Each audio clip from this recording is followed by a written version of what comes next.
Hello, everybody, and welcome to Planet FPL, the world where everything revolves around Fantasy Premier League. My name is Clayton. And my name is James. James, how are we? Game week 36 is a wrap. Final couple of game weeks left. Yeah, can't wait for it to be over. I mean, I'm not talking about fantasy here. I'm talking about my own football team, obviously. Get me to the end of this month and I'll be very, very happy. Less time spent. Every time I have a high, Clates, I just have to, it's like getting slapped in the face with a wet fish. Definitely both sides. You get hit one side and they hit you back the other side, I swear. I'm sure we'll talk about it, but if I was a Tottenham fan, I wouldn't care. Oh no, I don't, but that was a really, really hard watch Okay. yesterday. How was your game week, mate? It was all right. I'm on a little bit of a roll. I can't remember how many greens in a row, but I'm on a few in a row. So what did I get? I got 58 points all out. That's up to 86k now. Yeah, decent returns. Well, average game week rank was 1.4 mil, so it's not amazing, but I think at this stage of the season, I'll take any greens in a row. I captained Bumo for his 6 pointer, which turned into 12 for me. I had Eze, who obviously was doing bits at White Hart Lane, 16 pointer there. Which Should have got more, mate. really, I didn't actually watch Oh that my, game. let me tell you right now, the unluckiest FPL managers this weekend are Daniel Munoz owners. I've seen that a Oh my few, yeah, lord, seen a he few mention he that on should have the been like timeline. 20 plus, mate. Wow. All right. Yeah, looking forward to hearing the dissection of that game. So yeah, Eze 16 pointer in there. I had Gvardio and Estupinan with 6 and 7 in there as well. And did I say Pope? I had Pope for his clean sheet as well. So yeah, 58 points up to 86k, which I'm happy with 2 weeks out to the end of the season. How'd you get on? Transfers left. I've got one going into next Okay. week. I'm intending to roll because I quite like the idea of final game of the season. Two frees to potentially have a punt or two here and there. But yeah, I've just got one free looking at next week, but hoping to roll, assuming nothing goes wrong. And intending to captain. So I actually bought in Palmer this week, which Newcastle away, weird one, but it was with the intention of potentially Man United at home as a captaincy shout, and I've got it bust on him to be honest. So yeah, that's where I'm at. 56 points for me. Bit of a disappointment. Tiny red arrow, 44k to 45k. I had some good returnees, right? Collins, Vardiol, Captain Bumo, Bowen, Alanga. Watkins' goal was a big one for me. So most of the forwards misfired this weekend, but none of them went off. And kind of the real kind of big differential with the wildcard 35 was the double Everton clean sheet 35 and then the double clean sheet Forest in 36. If I'd have had them come in, we're looking at something very different. It's not paid off. Both those teams are drawn 2-2 at home. So yeah, just kind of very, very average at the moment, crawling towards the finish line. I'm probably going to finish at about 50k ish. I've got the captaincy bust on Watkins this week as it stands. Although I'd certainly recognise that my team, I think, is going to go pretty strong on Friday. And I look at things, it's interesting. I saw a stat this morning that Van der Ven and Romero haven't started a Premier League game together since game week 9. They probably do on Friday night. Mickey, not certain. Romero will definitely play. But you still fancy Villa at home, obviously really strong. They've got to win for their own reasons. So I may still go down that route. But their alternatives are potentially like Salah Monday night at Brighton, although they're not playing well at the moment. But Brighton, similarly, probably going to have to open up and try and beat Liverpool. Boomer again against Fulham. But at the moment, it's on Watkins. If I was to buy a player this week, I think it'd probably be Saka for me, actually. To buy and captain or just to buy for No, yours? just Okay, to buy and have it ready for 38. sure. You've got a home fixture. I'm pretty sure, obviously, if Newcastle beat you, they actually go above you.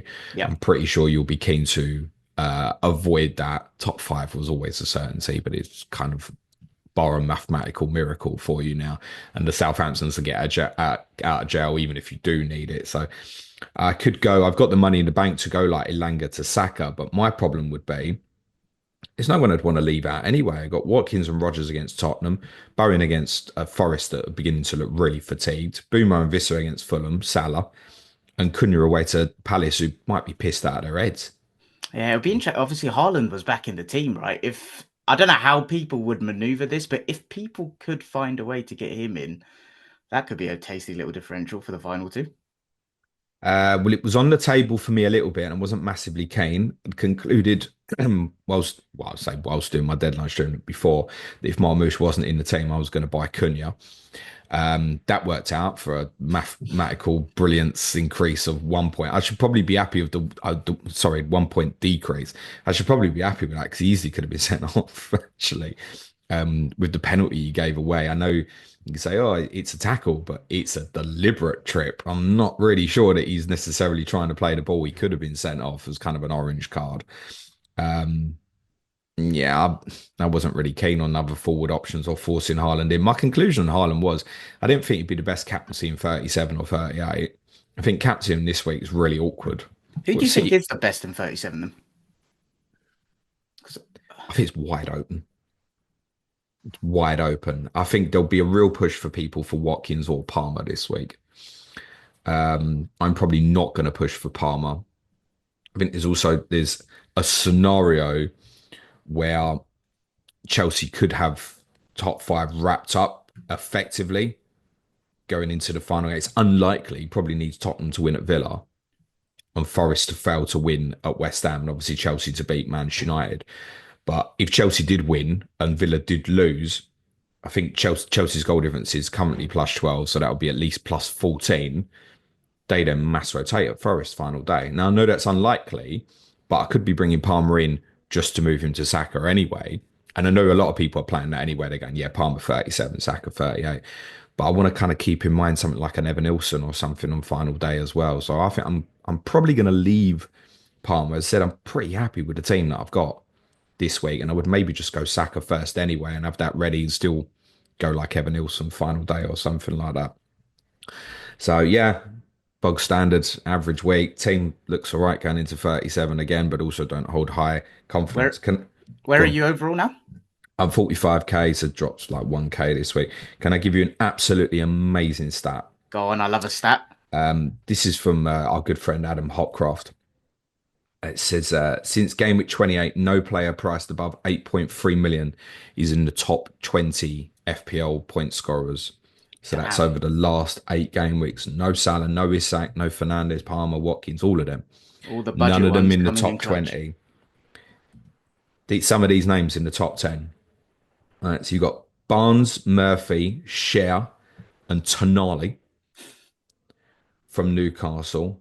Eze is now in there following his haul yesterday. Bumo and Visser are in there. Jared Bowen, Leandro Trossard, and Luis Diaz. Oh wow. That's your top 10 scorers. So in terms of forwards, that's only Visser in there. And Fabian Schär makes it in there as well. And all those midfielders, I mean, obviously people have owned Murphy a bit. Bowen and Boomer have obviously been popular. Rest not really been looked at. I know a few people like punted Harvey Barnes on free hit. It was like the one week he didn't do anything. So yeah, I mean that's crazy. Kind of sums up where the game's at the moment. People struggling to really kind of make games because it seemed quite hard to find at this moment. Yeah, definitely. Shall we look through some of the games? Let's do that, mate. I think we can probably keep this one short and sweet. Although me and you always say that, and then three Yeah, it hours never later. happens. It started off on Saturday. It was Fulham 1, Everton 3. Didn't see that one coming.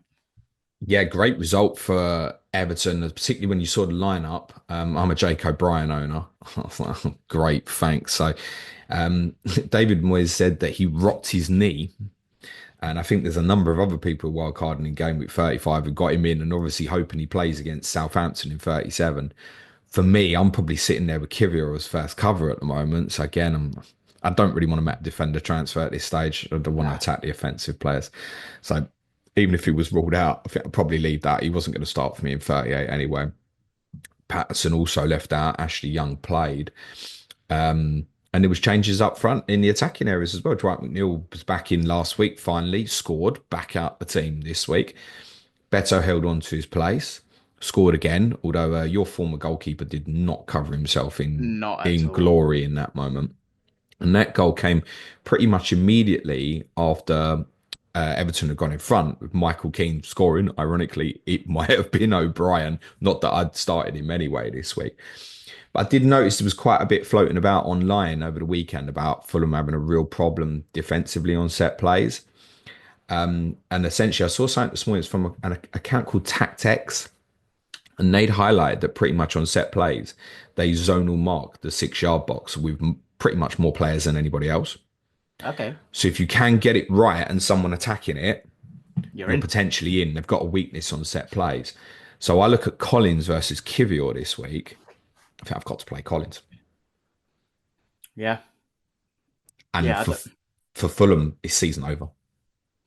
yeah. I think that's the thing with this stage, right? It's the cliche we hear every week, like who's on the beach and this and that. But yeah, for Fulham, that's it. They're on 51 points now, 2 games left. They can't really go on and do anything above them now. They'll be keen to do well at Brentford at the weekend, Fulham, because there is a rivalry between the two teams. Are in close proximity geographically. So I don't think they'll just down tools. But they're certainly a no look in terms of investment anymore. Anthony Robinson didn't play again. He's obviously got an ongoing issue that really needs sorting out. I think they missed Sasa Lukic at the weekend, who'd picked up a problem after the Villa game. Ryan Sessegnon went back to left back. Muniz is unavailable at the moment, not likely to be back this season. So Jimenez continues up front. But I do think when they're both available, we've had that so many times this season. It's like Jimenez had a run, then Muniz had a run. Having them both available, I think, is good for each other. A disappointing result, despite the fact, and David Moyes said this, Fulham started the game quite well, actually. It was probably deflating the way they conceded just before half time. Deflected goal from Mikalenko. I always say never scores, and of course he has. So well done to people who got their 8 pointer off him this week. I was just thinking of that stat you said. Was it once you asked me how many assists he's had, and I thought it was like 20 or something in his Premier League career, and he was it his first one this season. That's correct. Yeah, the assist at Brentford, also in West London. Ironically, maybe there's something in the West London water that he likes. Everton obviously have Southampton this weekend. So just by virtue of that, that creates a little bit of appeal. But with Newcastle away in 38, I think there's only one group of people that would be looking at them this week, and it's Free people hit. who would free hit in 37. I think if you are free hitting in 37, you definitely do want to have a look. And by default, because of the O'Brien situation, if you're going defensively now, it's obviously Pickford in goal is fine, or you're going Branthwaite or Mikalenko now. Offensively, it's a bit of a mare. I would suggest Beto plays again, having scored, but Breuer and Calvert-Lewin can certainly nick minutes off him. I think you'd like to go McNeil, but why has he come back out of the team for this one? I don't know. If you had to hazard a guess, what do you think? Well, Decore again, well, I spoke about him before the draw with Ipswich, and he missed out for personal reasons. And he's come Okay. straight back in again for this one. So I think if you were to punt an offensive one on free hit this week, it'd probably be Decore. But then I think you break that down and go, do I want one of my four midfield players on a free hit to be Decore? You could see him returning, couldn't you? You don't feel like there's a haul there or anything. I'd happily punt better on a free hit. Would you? Yeah, I know Calvert-Lewin and Breuer are there, but I think Southampton at home, that feels like a nice one to punt better. It's all in the minutes, right? I think need some Everton fans to give some insight on that and their prediction on his minutes for that game. Because I I've mean, seen a few free hit 37s on the timeline and yeah, group there will chats. be a few. There will be because there's a number that were landing okay for 36, and now I'm not sure. I think people with good sort of like Arsenal Newcastle coverage and maybe even have Evan Nilsson are not looking at 38. Might still have Kirkes as well. So 38 looks like a real kind of batter into Arsenal Newcastle Bournemouth if you're free hitting. Then 37, I think you're hedging your bets a lot more and looking at more variations of teams. Just looking at forwards for 37, Watkins would be a given if you're on free hit. I guess would you consider like Vardy and Delap against each other, Leicester against Ipswich, Not keen Wood on at, that. Wood at West Ham? That's not a bad shout. I think Visser probably still goes in, doesn't he? Fulham at home can make a case for Haaland. If you could tell me Beto plays 80 minutes, I would put him in. But yeah, Haaland, you're right. I don't know. I think if I was free hitting this way, I'd possibly just leave it. Yeah, but He's obviously it's the final game at Goodison Park. It will be emotional. That can go either way, I think, for Everton and Southampton. We'll talk about in a sec. I was showing little glimpses of life within them. anything more from that game? Nah, that'll do us, mate. Next one was Ipswich 0, Brentford 1. I forgot where I was, but I feel like I was around Liverpool Street and saw loads of Brentford fans coming back from the game. Obviously, really No happy, one really has ever. celebrating. I've been to Brentford away, and I didn't see loads of Brentford fans, mate. Yeah, it That's a was. first. Was it top? It was, I can't remember where it was. It was either Tottenham Court Road. It was somewhere where the Elizabeth line was. But yeah, anyway, I saw quite a few Brentford fans and was chatting to a few of them. 1-0 away from home, and yeah, great result for them. And now pretty much in pole position to potentially get that eighth spot. So Indeed. they'll all be supporting Manchester City this weekend, and you should have a consciousness of that when thinking. I think particularly about Brentford and Brighton, the deflating impact of what a Crystal Palace victory would mean on Saturday needs factoring into your thinking. So I keep thinking this with Boomer on Sunday, not that I mean, they might relax and still do really well, but if Palace win the cup, eighth is nothing. Okay. Okay. So then suddenly Brentford, Brighton, and Bournemouth as well, nothing to play for. And again, with Brentford, Fulham particularly, we've spoken about is a little bit of an edge between the fixture and stuff. It'll be Brentford's last home game. But what does that do for you psychologically overnight going into that game for your motivation, knowing that you've got yourself into that position for eighth and it's been taken away from you? And obviously pre-deadline, we've got no idea if the game will suddenly have nothing on it or not. So I'd have a little bit of a consciousness of that. This game, from what I saw of it, just looked like a wrestling match. It looked like there could have been penalties both ways throughout the game. And I'll tell you what, if you think about the Jackson red card yesterday and the potential impact of the conversations of the Tyrone Mings incident early on, was there a conversation of, okay, maybe he should have been sent off? I think it's borderline. Like, you can have the opinion either way, by the way. But with this, you'd definitely be looking back at a couple of instances and thinking Brentford could have had a penalty or two in it. I mean, there's one in the second half, which is weird why it's not given. And that would have been great for the majority of us who captained Bumo. His EO was massive. What was it? I've not It actually seen what his EO was was. 140%-ish and more, mate. Salah was under 100% EO in the top 10K. So we could have had more. It definitely could have ended up in a haul. But what I mean by that is there a consequence of, watch Ipswich players on holding next weekend? And guess who's trying to get their 200th goal for Leicester City? Is it 200th goal he's trying to get? It is 200th, I think, I isn't don't it? know.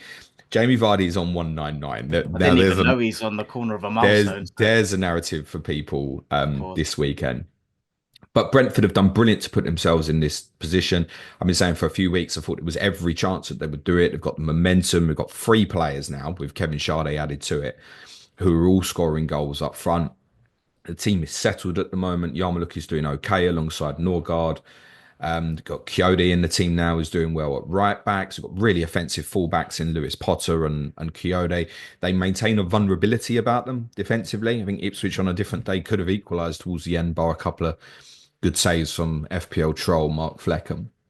I just wanted to make one note on Brentford, because I think this is something more worth thinking about for next season. We've seen this a number of times now where Brentford have allowed players to come into their football club and settle before their expectations are too big. We all now think Visser is a really good forward, right? He's returned really well. Essentially, he was converted from a winger to a forward, right? It was kind of bought as a wide player. Certainly, Tony obviously played through the middle as a 9. We've also seen Bumo quite often, particularly when they'd played 5 at the back, play in the front 2, conventional right winger. Don't be surprised if Kevin Sade ends up in centre forward positions next season. And now it's beginning to show with the attacking returns. There's obviously 3 games in a row for him that he scored. It'd be one really to watch starting next season. do you think that's a good differential? And he's a good differential for this running, by the way, if someone wants one.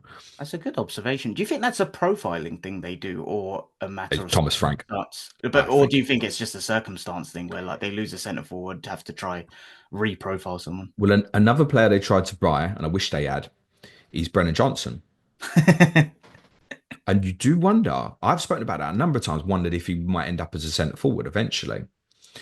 I wonder if they'd looked at that as well and went, yeah, we'll get him in. He'll compete with Bumo. He's not going to get him out of the team, but then eventually you take on. What I'm saying is giving a player a time to settle. Yeah. And Sade's beginning to show what a good player is. Mikel Damsgaard, different reasons, same thing, right?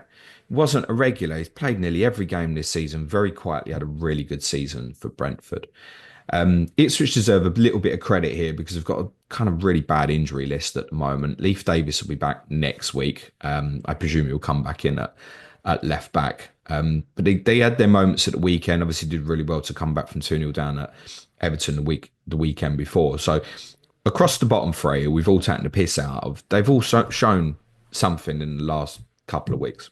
And that But I wouldn't. segue. If I was looking at Leicester Ipswich assets this week, I'd be looking at Vardy. Yeah. Vardy Yeah. penalty, holding from a corner. Yeah. It's written, isn't it? Knee slide. He's there.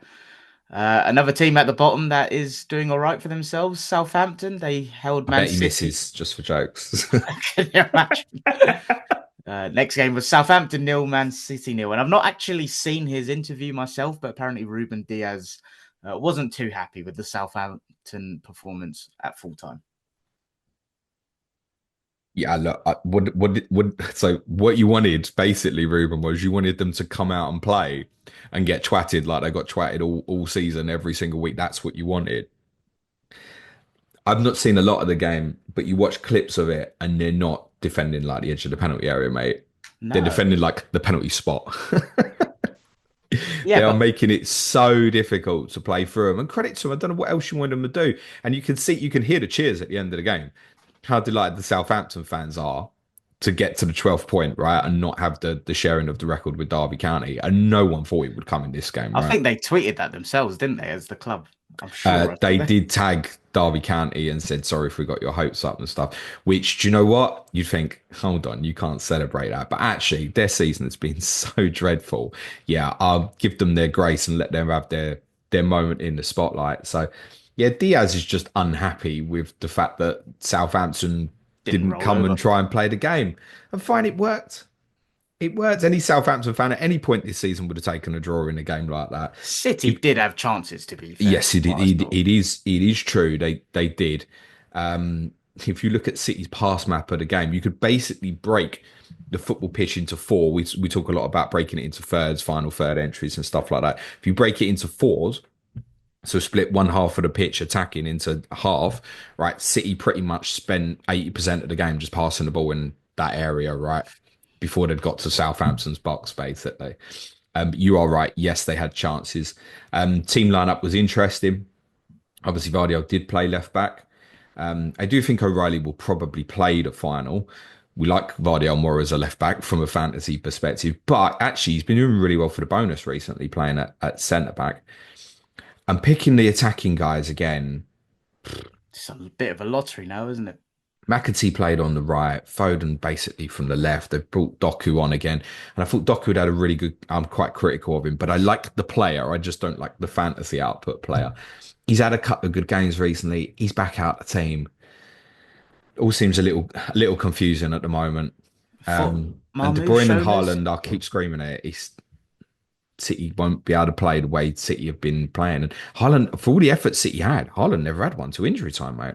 Yeah, that was his only one, wasn't it?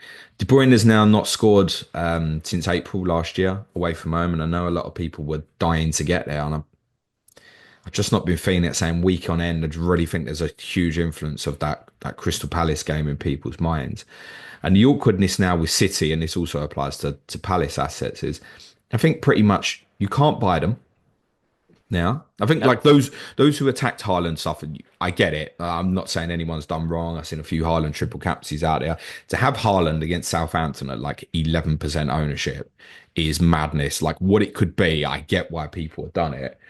Now, I don't think you can do anything with City assets other than just keep your fingers crossed that they play next, because obviously the game's next Tuesday, right?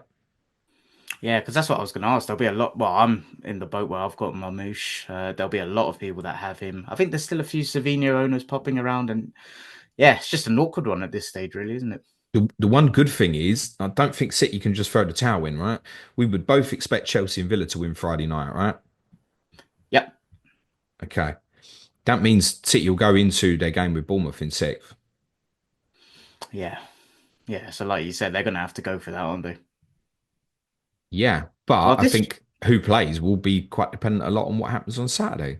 I don't think you can buy them. I don't think you could captain any of their players for the same reason. I would say on Haaland, I'd be tempted.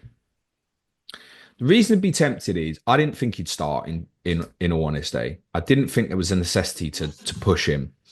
But we probably should learn, because this is so many times this has happened now, where he's come back and it's a oh, will he, won't he? And as soon as he says he's ready and Guardiola says he's ready, he plays. Done. And this has happened again. So, is Haaland a captaincy contender at home to Bournemouth? Yes. Of course he is, if he's going to play. And for Bournemouth as well, they obviously still have a chance of eighth, but they're 2 points behind Brighton and Brentford, and those two both play before them. So if either of them win, I mean, Bournemouth pretty much know they've got to go to City and win. But I think if you look at how they played at Arsenal, where it also felt like they had to get a result, I don't think that means Bournemouth come out like swinging punches. No.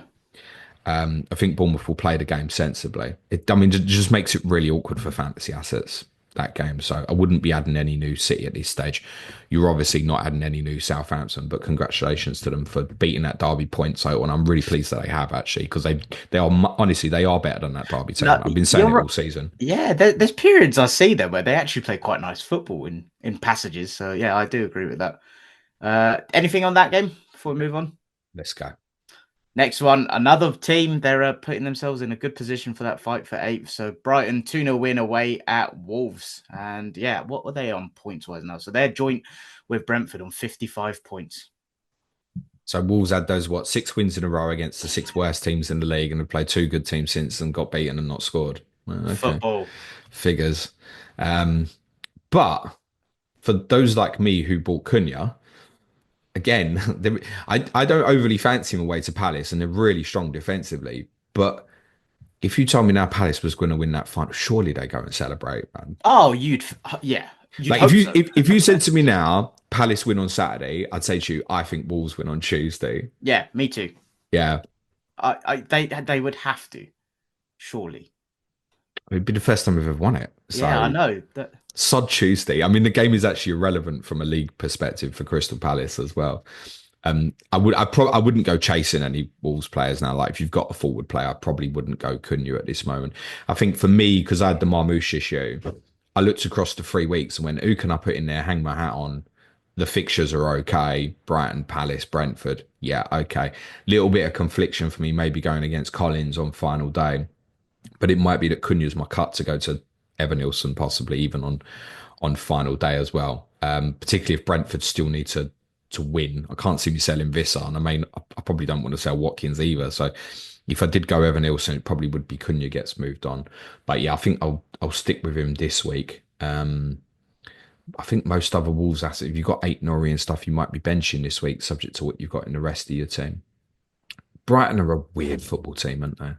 Very. I saw the team and I thought they'd get beat anyway. I saw the team and I thought, wow, that looks a bit flat. It was only kind of really two out and out attacking players in there in Minter and Welbeck.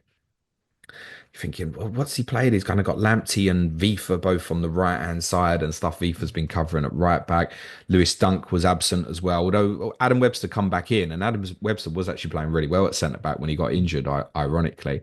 But I looked at the team and I thought, not sure I fancy these. They're so inconsistent, but give themselves still a chance.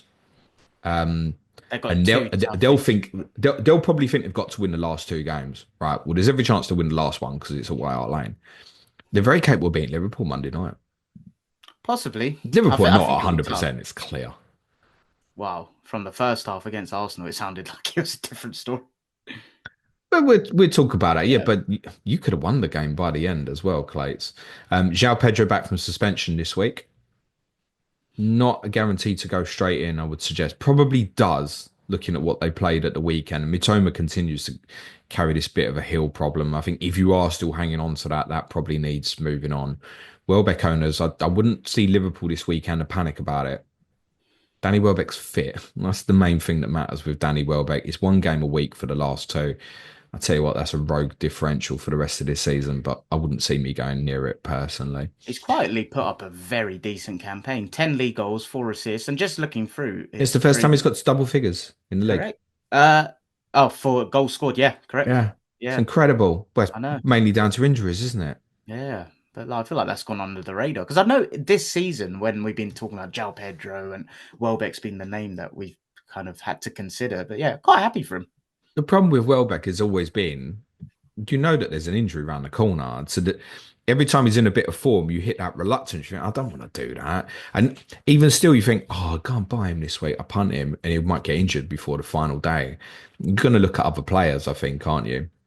So I probably wouldn't look at these two in terms of investment any further. Larson was a sub. Guedes played up front. That didn't particularly work by the sound of things. I think Larson will come back in for the Palace game next Tuesday. I don't think Cunha is it's starting is a certainty, but I think he will. Why is that? Well, they're losing 1-0 and he's got dragged off with a half hour to go, mate. Yeah, I still think he'll start though. Probably, but I think everyone knows he's leaving. Yeah, and like you said, he was at fault for one of the He really could have been sent off. yeah. Yeah, I think I'm a little bit unlucky to buy him, but a little bit lucky that he wasn't sent off. He was still involved in some good moments. He had a decent effort from the edge of the area and stuff. The thing with Cunha that's so brilliant is that if he scores, there's every chance it's a 9-pointer. So I'm even looking at that and thinking, well, I've got him in for 3 games. If he scores twice over the 3 games, that might be 20 points. Like that's great, isn't it? Yeah. So that's not lost yet. But yeah, I wouldn't be adding from these two any further. Wolves nothing to play for. Brighton do have something to play for, but I wouldn't be chasing it. I think it's quite complicated who might play the attacking positions. You're not going to add defensively when they're playing Liverpool. No. The final one from the Saturday games was Bournemouth 0, Aston Villa 1. Obviously a big blow for Bournemouth, but a huge 3 points for Aston Villa in their pursuit for fifth. Yeah, this is a great result for Villa. I did think they'd slip up, to be very honest with you, particularly when I saw the Tielemans news that he was going to struggle to play again this season. I thought Onana in midfield was great. It simplified the game quite a lot. So where Tielemans is obviously really good with his range of passing, what Onana did so well in the first half was his ball carrying through lines. It was really good and aggressive. He played like someone, I look at my team yesterday and it's like no one stood up and went, oh, I want to play in a European final. And Nana got hold of the shirt and went, right, I'm going to make this really difficult for you to leave me out if Tielemans is back next week. He thought he put on a really impressive performance. He actually allowed Kamara to push on a few times as well. Kamara had a couple of efforts in the game. Big goal for Watkins, obviously become Villa's highest scorer in the Premier League. It's a beautiful finish. It's a really weird goal because Semenyo tries to hack it clear and completely miskicks it, but back into his path. And there's like that ironic cheer of, oh, that worked out. And then he beats another player and he beats another player and the excitement hits him hard. Then he's got 3 Villa players around him. He gets turned over and Rodgers puts in a beautiful cross. And the Watkins finishes. He's so clever. He's going to be a very popular buy this week following the goal will help. I would, in a weird way, I think if you owned him, you're sort of thinking, well, if he doesn't score, people won't dive into him. Now that he's scored, you look at Tottenham and the way Tottenham played yesterday and you think, yep, it's written. So I probably will captain him. But I always say I'm not bothered by the decision. Yeah. In terms of like captain to play against Tottenham. I don't really want to on this one because there's 2 weeks to go. I am more like I would like my captain to do well, and I'll obviously be watching the game not want him to do well. But I think it's probably going to be the right call for me. I think it's probably to go for Watkins. Jacob Ramsey will be suspended. 2 yellow cards. It's a bit of a silly boy on the second one because he's on the yellow card. Yeah, that felt a bit needless in that position of the pitch. I think you forgot. Do you reckon? Yeah, I just think it's one of them.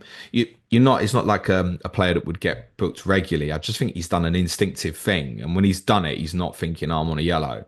Yeah, okay. And to be honest, the tackle that he received off Adam Smith wasn't a good tackle, so I understood the annoyance, but that's also a daft thing to do. Is you end up getting like hurt nearly badly. So I understand the anger, but the punishment ends up being the same. The guy who's like tried to take you out, and because you've reacted, you both get a yellow card. You're not even winning in this moment, right? What do Villa do with him suspended? Yeah, I don't know. Well, I could say that we've obviously Rashford unavailable as well, and also Tielemans obviously could play as a 10. Just bring him again. Probably makes that's the probable solution, yeah. Particularly with again what Tottenham do with their fullbacks, but it probably does make Asensio and Rodgers certain starters. I don't know why you put Rodgers in that sentence because we know anyway what we get from Mr. Indestructible.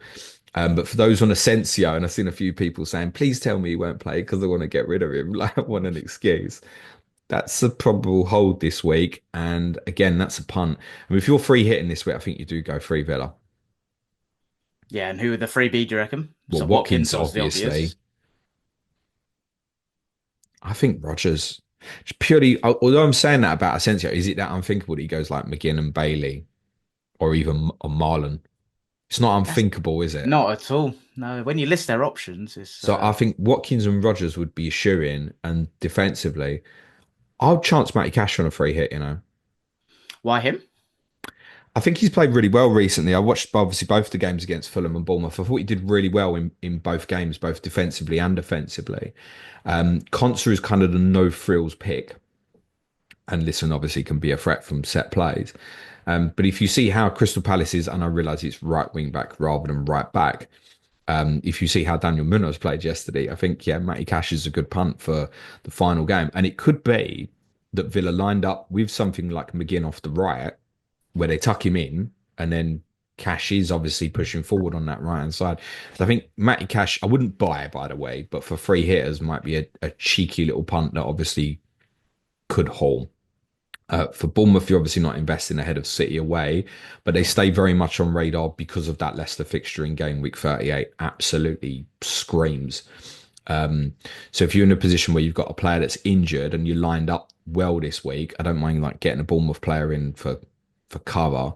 But unlike saying the Palace Wolves game where we said, oh, if Palace win, they're on the piss. Wolves probably go there and win because of what we said about City. City can't take their eyes off it. Yeah, And obviously, you don't celebrate in the same way because they're used to it, aren't they? Right? Let's be honest. I'm so torn with what I want from the FA Cup final because I'll be honest, I want Palace Palace. to win, man. No, Surely.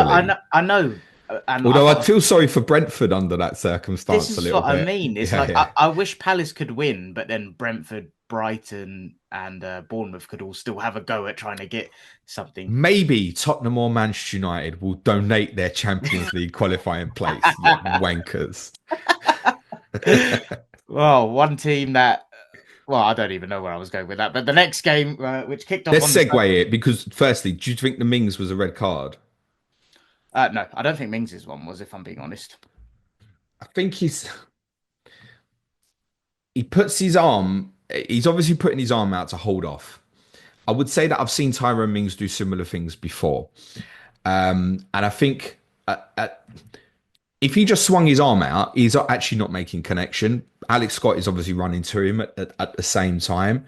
He's obviously he's broken his jaw, by the way, right? Is it? I didn't Yeah, see he's that. going to need Well, not. God knows how he was carrying on, by the way, he's and he been obviously did unlucky get with injuries, checked hasn't he, out. Scott? He has, yeah. I mean, that one kind of sums it up. It's not even like a Yeah. muscle pull or an ankle twist or broken jaw. What's the chances?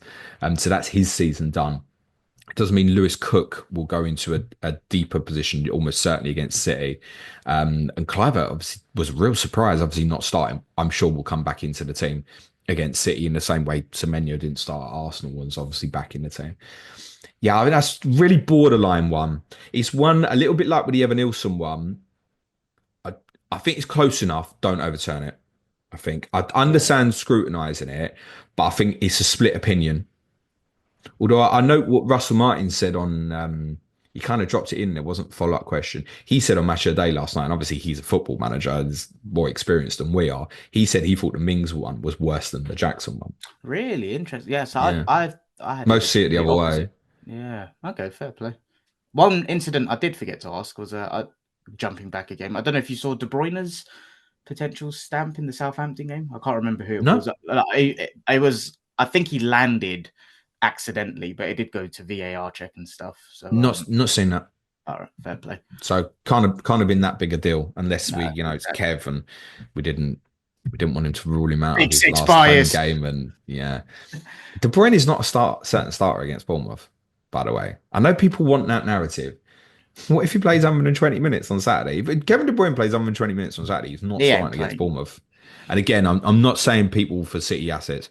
I don't think you can sell it, but I don't think you can buy it. I think you just keep your fingers crossed. I've got someone like Vardy, right?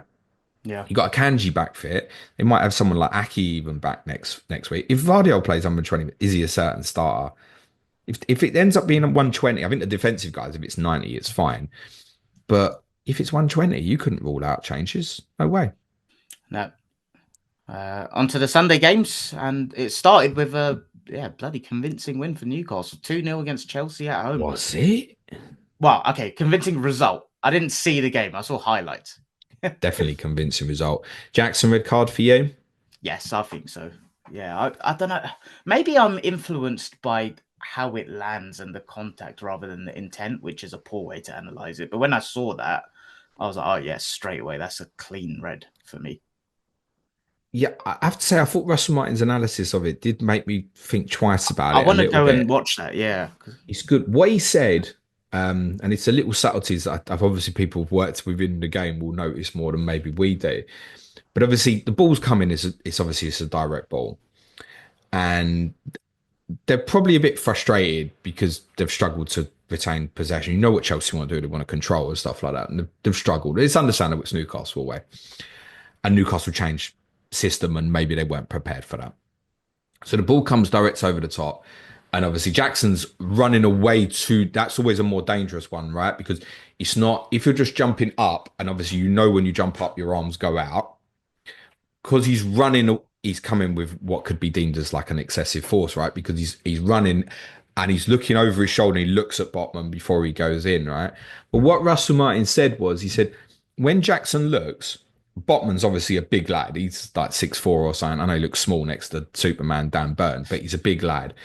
He said, like, but Botman is like at full height. So if Jackson's putting his arm out, he's going to put it towards his chest.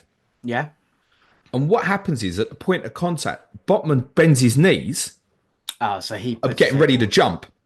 Okay. So Botman's at a lower level. So now Jackson's like caught him in the face because Okay, Botman's yeah. actually, and I'm not, Botman's not cheated here, but please don't misunderstand that. Trying to get clobbered Botman's on the... bending his knees about to jump. So he's at a lower height.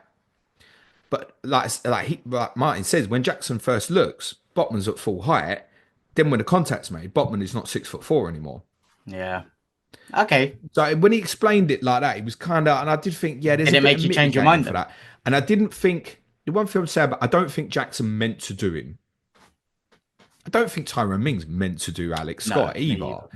either. So when I listened to that Russell Martin last night, I thought that is a really good explanation for what's happened. But ultimately, he's running towards an opponent and end up forearm smashing him, running at speed in the face. Once VAR looks at that, it's game over, isn't it? Yeah.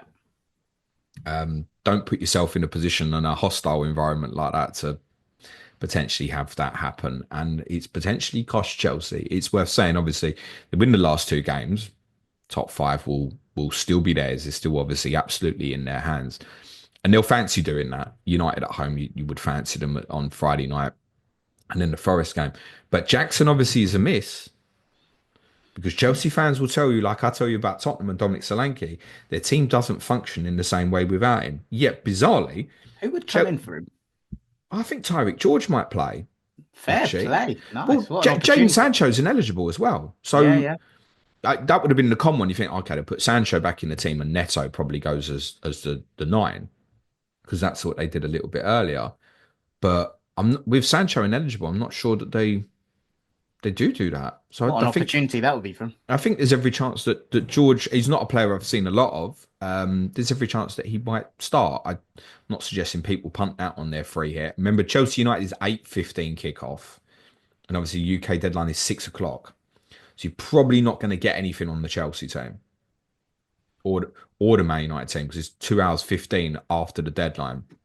So I wouldn't be punting that. But if people on free hit this week want to punt into Neto or Madueke, they are absolute certain starters. So if you people say, oh, I want a differential for, well, they're certain starters. There's a different way for you. And Enzo Fernandez offers great value as well. So cheap. You are trying to force in a few premiums who we highlighted earlier are not really doing it at the moment. Palmer would be a shoe-in for free hitters. And I think it'd be every reason to look at something defensively like Cucurella. Probably arguably had Chelsea's best shot in the game yesterday as well. Yeah, they got better with 10 men. I think Newcastle got hit by the nerves a little bit. And it is interesting. Newcastle obviously do this a lot against the better sides where they go really aggressive man-to-man off the ball, kind of funnel out of their shape and just literally latch on to players. And they did that again yesterday. And I guess weirdly, playing against one less is like, well, someone's spare now. And you just psychologically, you're a different. I don't know then if it becomes a kind of a mentality siege where it's like, we've got to win, got to win, got to win. And you're like, well, we can't blow it now. Your mentality shifts. And Chelsea were much better in possession 10. It was weird, really weird how the game switched up, and Chelsea could have ended up equalising. I don't think they deserved it of the way it started. And it's worth saying I eulogised about Romeo Lavia last week, and he's very much at fault on the first goal. Yeah. He gets caught, and as good as you are, I think you should, when you go to places like St James's and Anfield, that we should not be taking chances in the first 10, 15 minutes, particularly at those two venues, feels that way the most. Newcastle was so aggressive off the ball when they go and press. Not for the first time. Eddie Howe, spot on with tactics for Yeah. a big game opponent. Really good. Yeah. Huge 3 points for them. Again, not adding Newcastle this week. We've obviously the trip to Arsenal. They'll obviously fancy themselves. Newcastle one win guarantees them top five now. So you might get a bit of a free hit mentality at Arsenal at the weekend, but I think Newcastle fans would be delighted with a point now if you could offer it to them, just to kind of edge forward. If they get a point and one of the other slips up, it's pretty much done, isn't it? If Yeah. Chelsea And who's their didn't beat final United, fixture? Oh, Everton at Everton home. at home. So if Newcastle need to win that game, you'd fancy them to do it. That's why yesterday was obviously such a big result. Switched to a back three. So Murphy and Livramento obviously played the wing back positions. I think they were kind of very much enforced because of what they had. No Joe Linton, no Joe Willock either.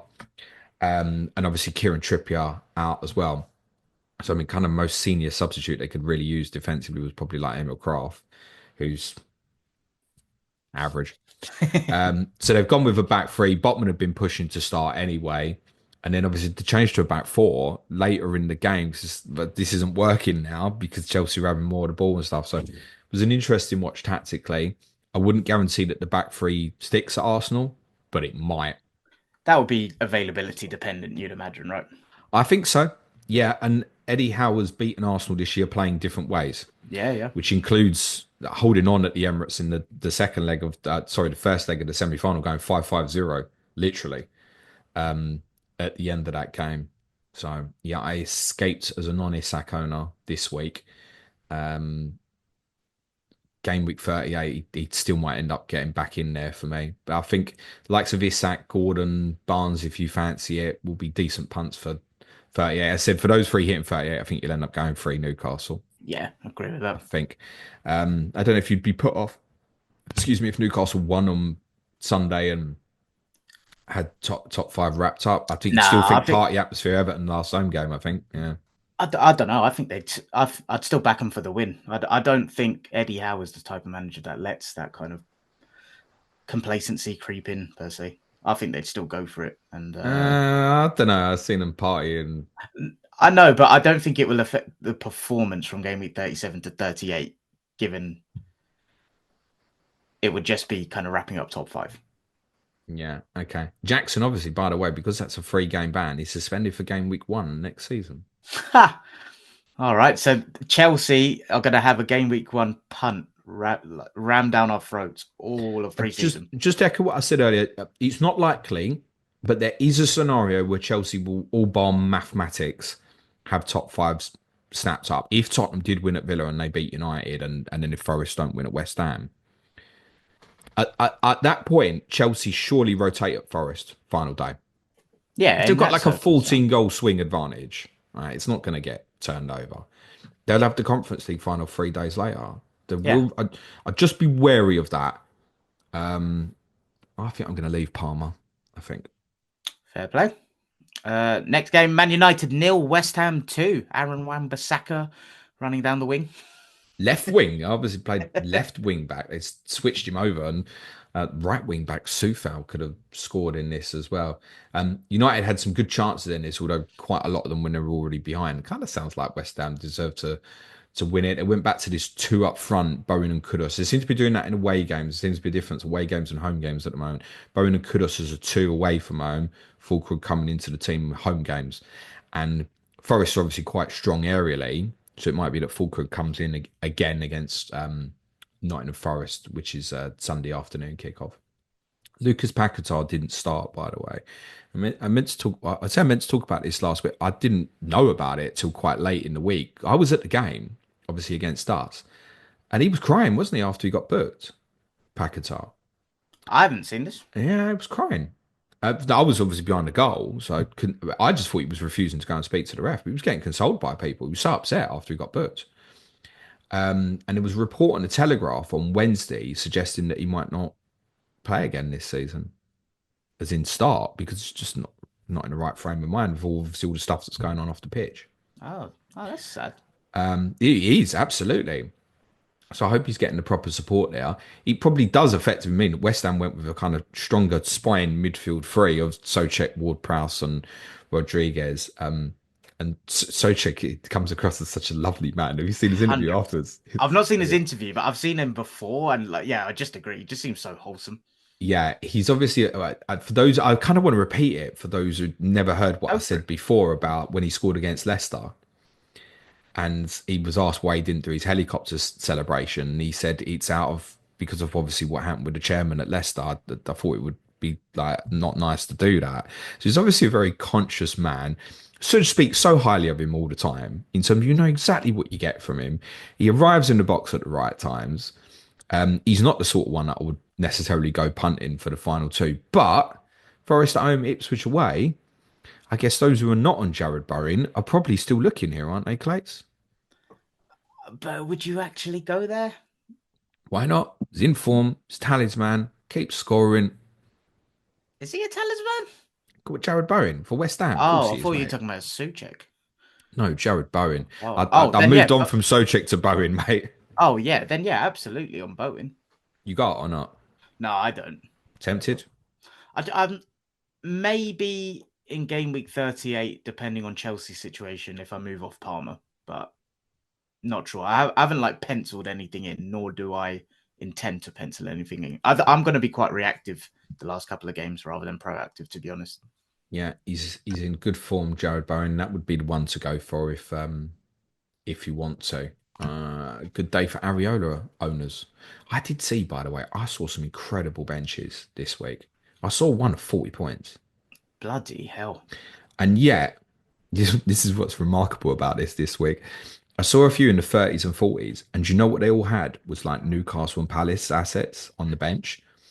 And they'd probably set up with those players and bench boosted in game week 33, so it was already Ah, gone. pain. And those who'd gone for other teams, like, oh, they've got a good single fixture and stuff, done it this week, got nothing. Us in a couple of disasters added like 2 3 pointers and stuff like that. That's I the really feel for stupid game people. we play and we love it. Yeah, as it goes. Chips at the end of the season are, unfortunately, guys, not going to be what they were before, I don't think. For United, obviously, it's all about the final. Yeah. You're not going to go and invest in their players this week. Do you sell Fernandez or do you keep? Will there be people looking at potentially a 1 week Palmer punt there?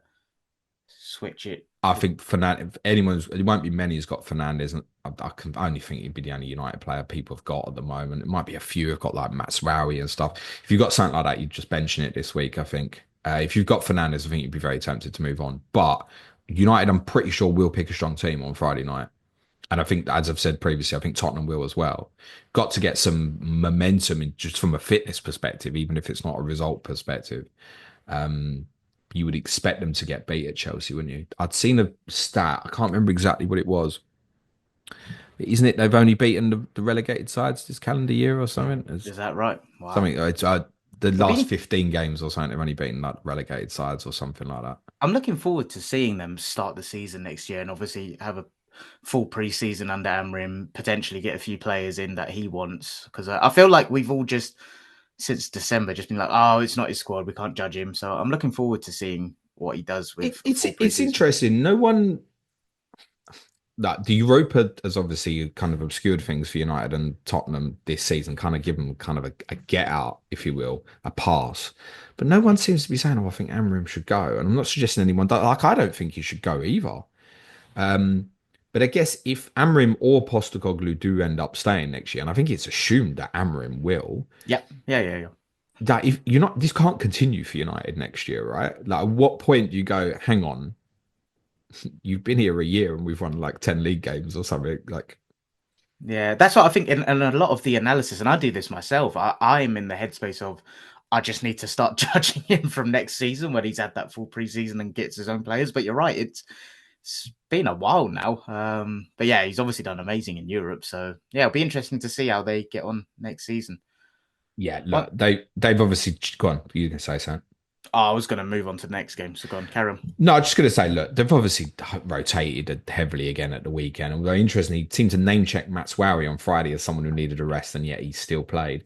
Lenny Yoro might have picked up an issue, but they're getting a few bodies back now. Stuff the likes of Mino, Mason Mounts obviously played a few games now.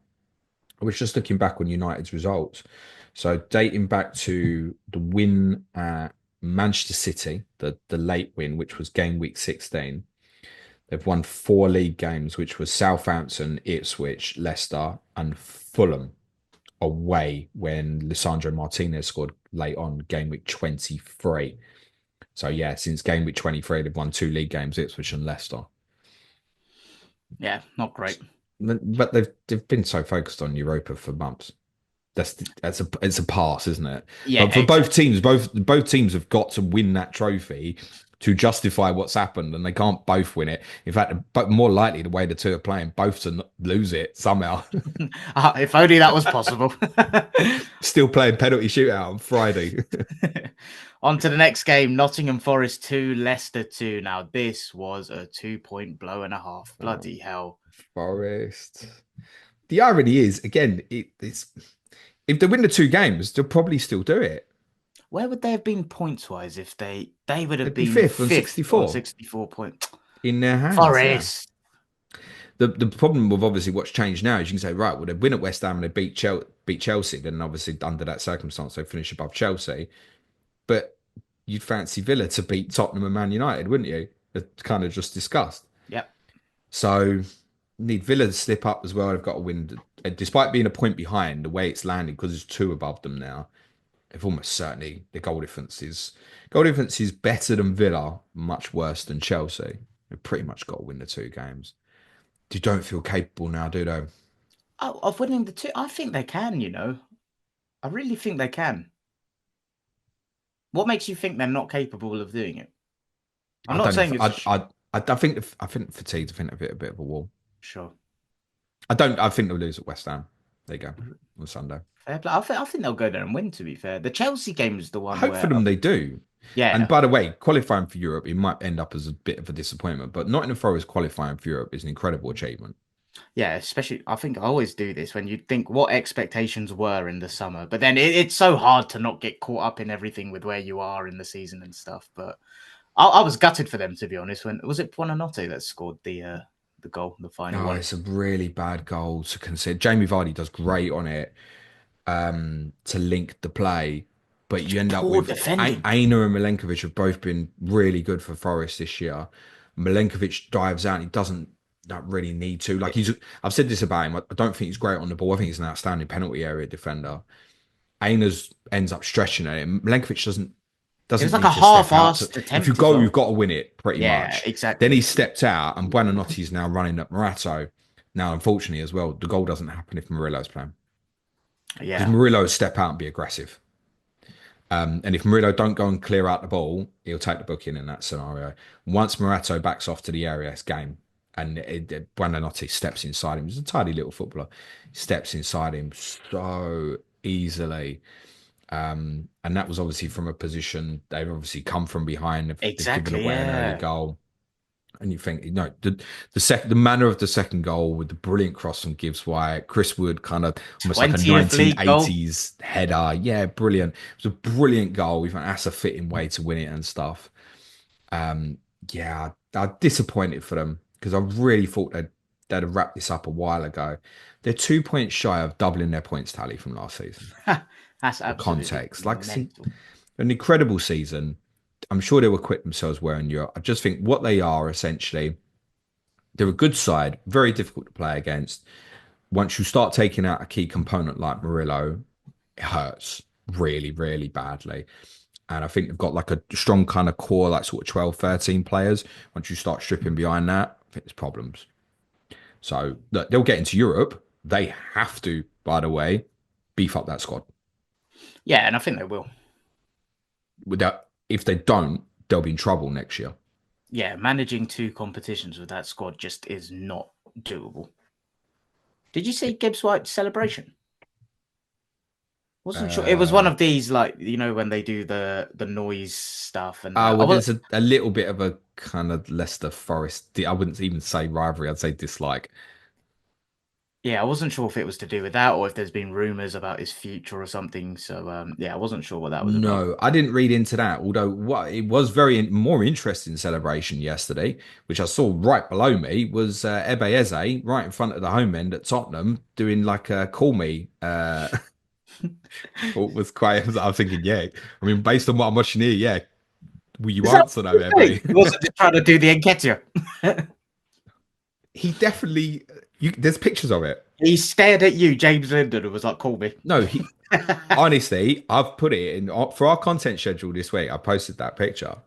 It's Ebe Eze is standing in front of the home fans after he scored, and he's doing like a phone action, and he's laughing about it, right? Because just before he'd scored, he took a corner, and all the Tottenham fans were like shouting at him, like "sign him up" and all that, right? So I think it might have been like a piss take back, as if like, "Yeah, call me, and I won't be answering." But also, if he was offering the olive branch, can we call him? I don't mean to make Palace fans feel ill ahead of the weekend. Anyway, Forest Leicester. Whatever you've got, Forest, you're holding, aren't you? I think. Although Elanga would probably be the one I cut if I did go Palmer or Saka. Yeah, I've got him on the bench this week. I've got all three of my Forest assets bust on the bench. And I also think that's, even though I think they might get beat, I think that's decent cover for the week. But the moment to add was obviously this week just gone. So I wouldn't be chasing that now. If you've got Elanga, Gibbs, White, Wood, that's all reasonable for the running. If Murillo isn't back for that West Ham game, yeah, I think they'll get paid. For Leicester, just quickly, you want a wild differential punt for this week? go on. The free hitters have just locked in. They're listening.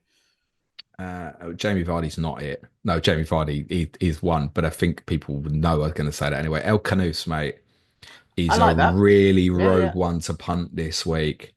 They've obviously just put in a couple of decent performances. They beat Southampton, deserve to do so. I mean, after the incident with Awoniyi and stuff, I mean, Leicester were almost more likely to go and win that game, it sounds like, by the end. And we should probably cover that very briefly about Marinakis coming on the pitch, Clates. Thoughts on that? I haven't seen that. Have I'll you be not honest. seen it? We walks No, on the pitch at the end of the game. no, I haven't. Right, I tell you what, watch it. We'll talk about it on Clayton James tomorrow. There you go. We'll leave All it right. there. Next game was Eze trying to seduce you. So Spurs nil, Crystal Palace 2. Munoz he dodging I, a monster horse he outside. didn't need to put his give me the phone action to seduce me because he was worth watching. Yes, he was absolutely brilliant. You know when he just pairs and you feel like you can't get the ball off him. He was just absolutely on it yesterday. He could have got more actually. Brilliant performance. I think those who've done really well in fantasy this week, I'm seeing teams that sort of like 70s, 80s and stuff. They look like they've got Eze there. And that will probably be a positive consequence of holding him from that period with the doubles, where maybe didn't quite hit it off as well as you might have hoped. Obviously, it was bright sunshine and very warm yesterday, so there was an inevitability to Eze destroying us. I want to hold back a bit of the Palace chat for tomorrow because I want to kind of talk about them as a football club a bit more ahead of obviously a big game for them at the weekend. All I'd say from the fantasy stuff for them is whatever you've got, probably play. Munoz, outrageous. Um, Honestly, I'm not joking. He could have had sort of 20 points or so yesterday, and nobody could have. I don't know what his data was and stuff, but it's even things that won't show up. Like he's through 1-on-1, and he passes to Mateta really weirdly, and Mateta's offside. They ain't even going to Oh, show on no data. yeah. Mateta don't even receive the But it's pass. like his consistent positioning Mate, it's was. like if he shoots on goal, it's like a 75% chance he's going to score. It's like outrageous. I don't know why he passed. He hit the bar as well. He assisted Eze's first goal. He Yep, yep. assisted Sar's disallowed goal. Again, that's also not going to show on the data. He's going to be really interesting next year because he is so offensive. There is a case that he should be 5.5. Yeah, and I don't think they will. I think they'll keep him as 5. I think he was 5 when he I started. think the way it's gone with him, as long as Oliver Glasner's still there, and there's no reason to think that he wouldn't be, he's probably at the point now he'd have to go in next season almost, even if they've got shit fixtures, I think. Yeah. What's he got? 4 goals, 6 assists from him this If he's season. five. So I'm not trying to, if people are listening, do the pricing. He's probably got to go in 5.5, I think. I don't disagree with it. I'm just not sure And that then they that's will. for Palace defender. But you know what? They're strong defensively. And again, I want to talk about them as a football team in a bit more detail tomorrow. Sure. Don't buy anything new. Play your assets. Keep your fingers crossed. They might be drunk. It is what it is. If you've got close ones this week, like I don't know, sort of like Saar versus Alanga as an example. I don't. Do you lean into Alanga because you know that you're going to get the minutes from him? Maybe you do. I don't know. I don't know. I hadn't considered that, to be honest, because fixture wise, if I knew they weren't going to be drunk, I would prefer Palace at home against Wolves. But And a lot of people obviously moved Mateta to Vissa last week. Do you make the same sort of move this week now? Should possibly do. Because I think as well, when you look at Palace, you think, okay, if they do end up rotating, which they might do, we've spoken about, if they win and they get drunk, they might rotate even if they lose, right? Give Nketiah a start. If Nketiah gets a start, this Mateta's probably getting left out, isn't it? yeah, true. Whereas in the Eze and Sarr area, you're more bringing in the likes of, I mean, Kamada's played more of a kind of more central midfield role recently. Devaney can play there. These guys might play, but you feel like an Eze is more likely. Eze and Sarr more likely to play. Mateta, I'd be worried about. Defensively, they won't rotate much because they can't. I guess Chilwell could play left back.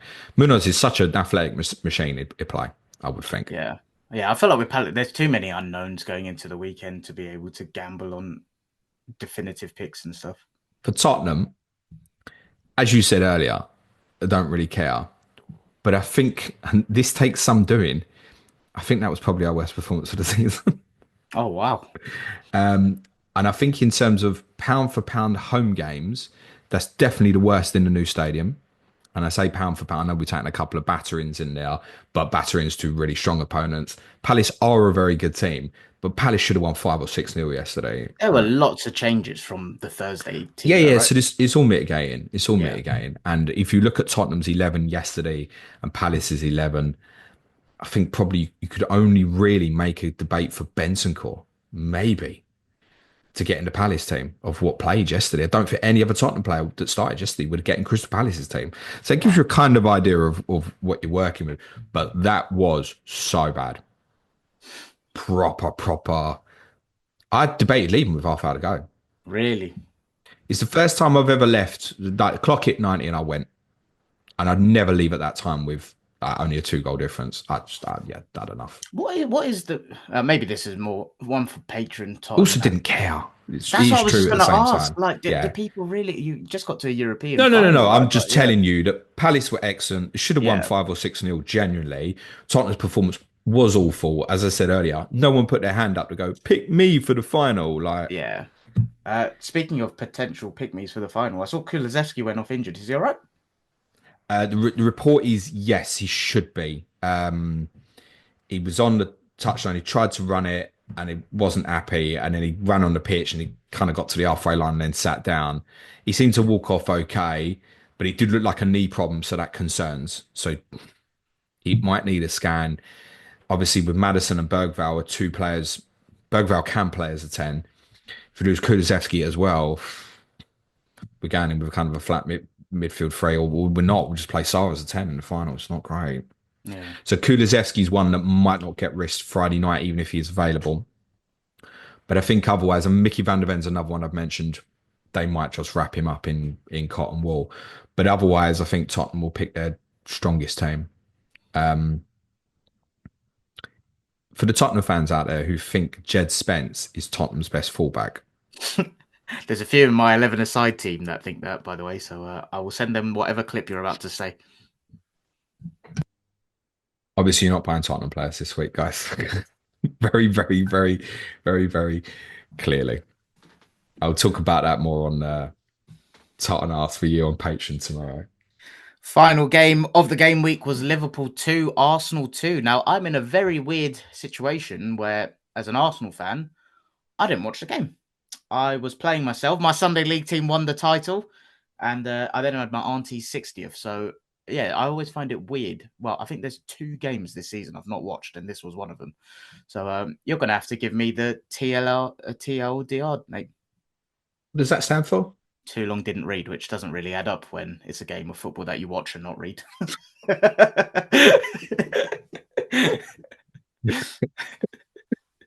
Thank you for my title this week. Uh, brilliant. Um, Interesting game. Clearly, the two teams not at their maximum. There was a hangover for you from PSG, and I think you know the having to clap the opponent on and stuff like that. It's not great. I admire Declan Rice completely bottling. I'm not giving him a guard of honor. I'm not going to play. I rate that fair game to Declan. Julian Timber was never likely to play. So other than Declan Rice was kind of the team we expected. You played okay. It was interesting. Did Rice say that, by the way, or is that you just No, making? no. Oh, okay, I was Sorry, that's it's a gonna say joke. because I thought he was just injured. Could you imagine Declan I was Rice? like, "Fucking hell!" I ain't giving him a guard of honor. I ain't playing bollocks. They literally put it out as a statement. No, he did not, Clayton. You'd melt. Um, so team kind of picked itself for you, I guess. It's interesting that both teams' first goal conceded came from a second wave attack within a first attack. So in the first attack, Gakpo goes through, and why he doesn't pass to Salah, I've no idea. He tries to step inside, score. Saliba steps across, clears it from a throw in, and I think it was Jones got across really quickly, took the throw, boom into Robertson's path, and Saliba never, bizarrely, never looks back over his shoulder at what's happening with Gakpo. It's in between the two centre backs. Gakpo has stayed in that central position, can't miss from the cross. I think you've seen the goals at least, right? Yeah, I've seen all the goals, spoken to all my mates And about then it. your one your first goal came from Trossard, obviously getting in behind Bradley, cutting it across, and it got cleared, and then gets recycled, and it's back onto Trossard again. And Bradley's thinking, I don't want to get skinned again. Lovely little cross. Van Dijk gambles on closing to, I think it was to Odegaard, might have even been Marino on the edge of the area. Martinelli ends up in the central role, and it's a really nice header, actually. And that was the interesting tactical aspect of what Martinelli and Trossard were doing in the second half. They just kept alternating between left and obviously playing as a centre forward, and it gave a bit of a headache out there to Liverpool defensively. And you deserve credit, right, from being 2-0 down to come back and get a result at Anfield. Yes, it's not a full pomp Liverpool, and also at 2-0 down, I thought, oh, this might end up really badly for you. Well, what some of my mates were saying, that first 20, 25 minutes, and I've seen Arteta's post-match interview, he was fuming about Yeah, it that. wasn't happy. Yeah, and, like he spoke a lot about the actions and stuff. Like, what was so bad about that first 20, 25 minutes? I don't know. I was still thinking about Ebe Eze. Um, I just think he used a good line actually, and there's been a lot of quotes recently from Arteta. Some taken out of context, I should say, but some of them he's not helped himself. But I really did like the line about I don't like reaction, I like action. I Yeah. liked that line as in kind of start with the right mindset. And I think things like that, like the goal, it's not normal. Saliba does really well once, but then not twice. And the second bit of defending is a lot more simplistic, right? Because you expect even more so with Gabriel unavailable, he's got to take greater responsibility, obviously, right? I think midfield runners was obviously a problem. Declan Rice, in terms of his tracking back, that becomes a miss, right? You Yeah. forget the things. Think of Rice's his tackle on Doué was like incredible in the second leg when he kind of ran the whole length of the pitch to get back. So no, I just think you weren't necessarily out, but the second half performance was good, and I think Liverpool also got the mindset, well, this is one, and stroll through it. They obviously had chances again at the end after Marino's red card, which can't have any complaints with the two yellows on that one, particularly Robertson's chance. And interesting that in terms of punts for the final games, with Marino suspended, that pretty much locks in Trossard, Martinelli, Saka against Newcastle, doesn't it? Yeah, I think so. I think Martinelli's a really interesting differential for the last two. Why him rather than Trossard? I liked what I saw of him yesterday. I liked the way he started in Paris. I think he faded a bit, but I like he started the games with intent. And I liked his drifting from that left to the nine position. I wonder if we see more of it. I saw. particularly when we know Newcastle may want to go man to man against you. I'm not sure that they will, by the way, because it's an away game. But if they do lock on, yeah, pulling them apart would be a decent strategy. Yeah, I think there was a chance in the semi-final where they were going man to man, and Martinelli ran from the left, and he was 1-on-1, hit the post actually. So yeah, maybe that is something that could work. Um, for Liverpool, picked a stronger team. Very notable the last two performances that Alexis McAllister's not started on them. It's clear as day. It's been an outstanding player for them this season. Yeah, they're getting towards their end. They've done the job. There isn't a criticism of them. We shall finish with this, Clayton, because I know you've got to run, so you've got a meeting. So tell you what, should we do some questions on Clayton and James tomorrow? That's a good shout. Let's do Yeah. that. We'll do some FPL questions on that we've had submitted. So keep submitting them if you want on Twitter and Blue Sky. We'll cover them off on Clayton and James tomorrow. Trent, I said on the Clayton and James show, we've spoken about this a few times. If Liverpool fans are angry, it's absolutely fine. The one thing I said is don't boo him. You don't have to celebrate him. And I said this last week. No one expects that he lifts the trophy at the end and you should all go, wow, thank you, Trent. Like just say little off you go. The booing, I can't get my head around it. He Me booed either. him and Arsenal equalised like a minute later. Yeah, it's a weird. Yeah, yeah. We've covered it, right, and I can't wrap my head around it either. To be honest, yeah, like you said, it's the booing. It's the. I just Yeah, wish yeah, I you could don't have to copy and paste celebrate with what. him. Yeah, You don't have to want him to do well when he goes. But why he's still wearing your shirt, don't boo him. It doesn't matter what the scenario, don't boo one of your own players. You've experienced with lots of a boo, right? Very different scenario. Like, yeah, this is not helpful for anybody booing one of your own players. You could see in that moment, a few Liverpool players were like, what's going on? yeah, What is this? Because the one thing you'd say about them is like when they get going, the atmosphere, you see the party after the yeah, Tottenham game, like it's amazing scenes. The support up there for them is brilliant. So then you could see a few players were like taken aback by it. And Arsenal scored straight afterwards. yeah. I did enjoy in the last week Jamie Carragher again, as usual, making a hypocrite of himself, telling people not to tell Liverpool fans how to feel, and then him telling Liverpool fans how to behave. It was just sums him up. Yeah. Look, he's going to speak with a bias from a Liverpool fan perspective, and I understand that. He's trying to get his point across for how the people up there feel. And I get that. There's a siege mentality up there where they're not English, right? They want to be Scousers. I get all that. And I get the frustration with Trent. I think it's okay to be angry, frustrated, all those things. It's okay to not want to see him in the shirt again. But the manager who's come in, who's done incredible for you in his first season, exceeded all expectations. For him and his teammates, that shouldn't have happened yesterday. Yeah, agree. So, yeah, I thought it would as well. I did. When it was coming on, I think he's going to get booed. I I did. I feel did. it. I didn't. I thought it would be like a handful of people, and I'm not saying it was the majority at all, but it was more than I thought it would be. I was trying to think. Obviously, Sol Campbell left Tottenham on a free, went to the arch enemy. And I know it's different because obviously Tottenham would know where Sol Campbell had to leave to go and play for a better football team, unquestionable. This isn't that case with Trent. But it was the one I was trying to think about in terms of running out his contract. If he'd announced in the couple of weeks before he left, obviously not saying I'm going to Arsenal, but if he'd announced and said, "Yeah, look, I'm not re-signing," what the reaction would have been? Actually, this is mad. I think it would have still been applauded because people would have accepted when you've got to play for a better standard football team than this.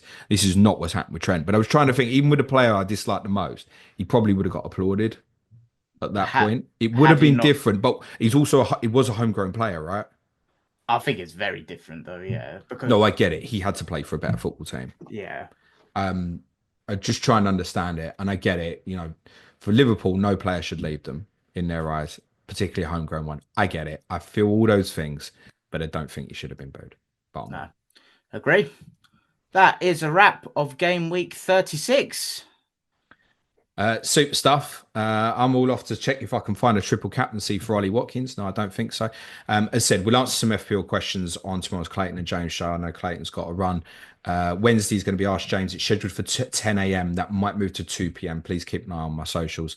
Thursday, Clash of Correspondence, Man City Bournemouth, Johnny Pringle, Neil Grover, and Fan View with Lee Jackson to talk more about Aston Villa on Friday as well. If you want to support the show, it's www.patreon.com/Planet FPL. But thank you to Clayton. Please be nice to each other, everyone, and play it your way. Cue music, please, man child.